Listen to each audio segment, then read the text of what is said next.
Coba izin penjelasannya, silakan Ustadz Maulana. Tepuk tangan buat Ustadz Maulana. Silakan duduk Bib, Ustadz Jam. Ada 4 yang berkaitan dengan ini. Jikalau kita tanpa sengaja sempat meremehkan atau kurang berempati pada orang yang sedang sakit parah, lalu orang tersebut terlanjur berpulang ke rahmatullah, apa yang harus kita lakukan agar tidak terbuat zalim?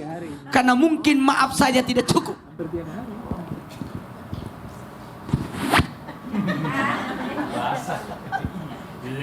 Yang pertama, mohon maaf.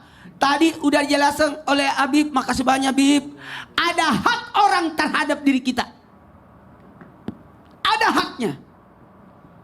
Assalamualaikum. Waalaikumsalam. Haknya untuk dijawab salamnya. Hasilnya, alhamdulillah. Yahdikumullah. Haknya untuk didoakan. Haknya untuk dijawab salamnya. Haknya untuk didoakan supaya dia baik. Apa lagi? Hak untuk dihadiri undangannya kalau kita diundang. Apa lagi? Besuk jikalau dia sakit. Barang siapa tidak besuk orang sakit 3 hari, dosalah kita kalau tidak. Tapi kalau baru bisul sedikit, nggak usah dulu. Panuan, nggak usah.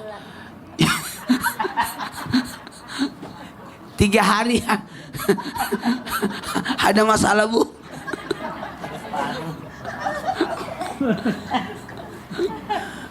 Apalagi yang kelima, mohon izin hibur orang ketika berduka. Yang pertama ini kaitannya tentang haknya orang terhadap diri kita. Kemudian apa lagi? Rahmat Allah terputus dari diri kita kalau kita tidak ada perhatian sama orang. Ada namanya care. Ada orang curhat, saya tidak bisa pulang karena ombaknya tinggi. Tahu dirilah. Selamatkan orang itu. Beliin tiket pesawat. Ada tahu perasaan. Aduh, aku lagi sakit. Oh, mau dibesuk. Kebayang nggak saya nangis waktu besuk kakak saya yang sakit. Sampingnya itu dia bilang gini, bisa nggak parcel buahnya itu bekas-bekasnya jangan dibuang, simpan di kak saya. Kenapa? Supaya orang juga berkata aku ada pembesuknya. Ya Allah, tahu nggak besuk itu menghibur. Datanglah, tapi jangan kelamaan, ngerepotin. Orang sakit itu mau istirahat. Dia numpang makan. Tidak boleh makan minum di tempat orang sakit. Tak boleh. Orang yang sakit aja nggak mau makan. Apa? Yang sakit aja nggak makan, masuk kita yang sehat mau makan. Ibu ini dari tadi komen mulu. Temannya tampil dia komen di situ. Ibu itu ada benernya juga. Apa itu? Tapi kurang tepat jawabannya. Iya, iya. Apa lagi? Mohon maaf, ada namanya persaudaraan. 1, 2, 3. Persaudaraan. Saudara.